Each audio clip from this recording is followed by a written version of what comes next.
The latest developments in the war between Russia and Ukraine. Russian forces continue their assaults on several villages and towns towards the Donetsk area and continue to expand their control in the Kursk regions in Russia, as well as Svatove regions and of course Donetsk in Ukraine. Watch the video until the end so you do not miss any information. Let's start directly towards Pokrovsk, where the Russian forces continue to gain control over more territories. Of course, in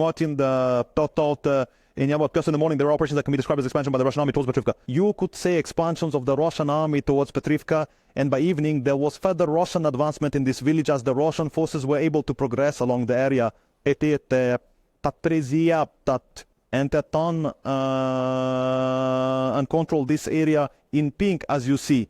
The Russian advance here is very significant, as the Russian units are trying as much as possible to advance along this area in conjunction with a military operation taking place on this main road. Of course, Yuryevka village is divided into this part. Half under Russian control and the other half under Ukrainian control, and the village of Petrivka is divided into two parts, with one half under Russian control and the other half under Ukrainian control. Thus, at number 1 is the area of Petrivka, Nerorovka, and at number 2 is the area of Petrivka. The Russian forces are striving to take control of these areas, and advanced battles are taking place here, and thus today we are facing a major battle spread across several points in these different directions. In the direction of Novoolenka, towards Beresky, towards Sonsiksevka, towards Zoraya, and towards Yuryevka, also towards Petrivka and Yuryevka, there are large battles along the length of these villages and towns. The Russian forces are attempting to advance. Yes,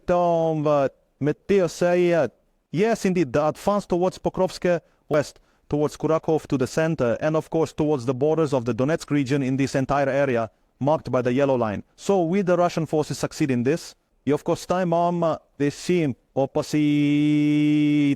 answer all these questions, but in the meantime, as you can see, and as I have pointed out several times, the Russian forces are trying not to give the Ukrainian forces any free space to support the fronts with forces from the same front. In other words, to prevent forces from being moved from here to there, the Russians are exerting pressure on this entire area. Their objectives are 3 cities at the moment, which are Kurakov in this direction, as we mentioned, Andriivka and Pokrovsk. So let us wait to see how the Russian forces will move along this area, whether they will achieve their objectives quickly or not. Additionally, regarding the sector or capacity, there is an advance by Russian units to the northwest of Maximivka. The Russian units advanced in this area with a depth of kilometers and a width of approximately 1.4 kilometers. The Russian forces took control of this area marked in pink, while clashes continued to the west of this region. Earlier, the Ukrainian forces brought reinforcements to Velika Novosilka and launched counterattacks towards this area, and at the same time, the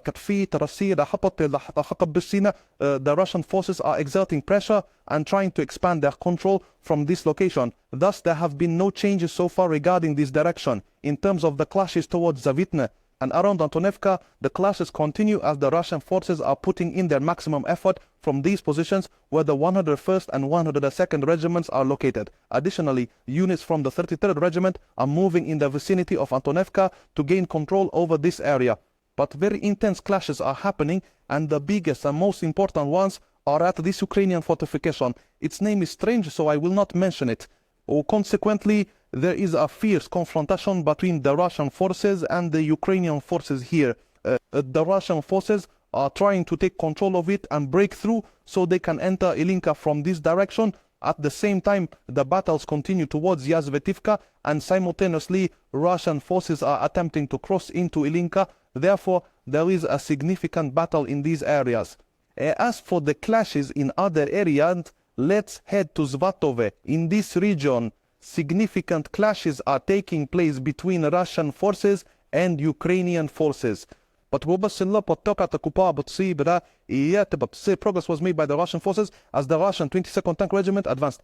Progress and control in this area cover a width of 2 kilometers and an extent of 3.3 at ATE. In the Russian forces managed to take control of this area, marked in pink, as you can see. Of course, this is CEF. Additionally, the Russian forces are trying to take over this gray area, attempting to overcome the region here and, as you notice, as much as possible. With the previous advances, they are trying to gain control over a large area in this direction to be able to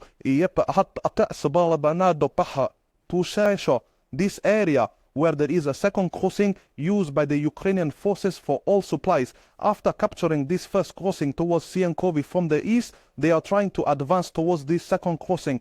Additionally, they might have further attempts towards other areas, but for now, let's wait on the developments here. Let's stay in this area. In the Kursk region, the Russian forces continued their military operations and managed to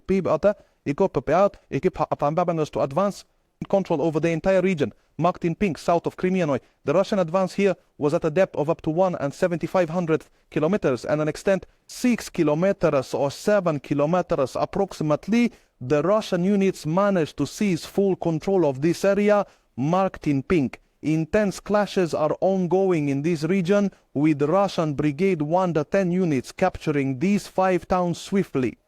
They left small groups behind, and if Russian forces do not reinforce their presence in this area, they will be vulnerable to Ukrainian control again. Therefore, well, let's wait and see where these clashes will lead, how the Russians will act, and how the Ukrainians will respond. Meanwhile, the Russian forces continue to engage with the Ukrainians. In the direction of Novo-Ivanovka, the Russian forces are trying to take control again and advance towards Kabalyony-Dovo. Additionally, the Russian forces are attempting to encircle the Ukrainians in this area by advancing in these two directions. As for the direction of Darino and the area here, the clashes continue in this whole sector. We are waiting for more details about the battles. Until then, please do not forget, always share the video. Of course, join the channel and support it. Thank you all for everything. See you in another video.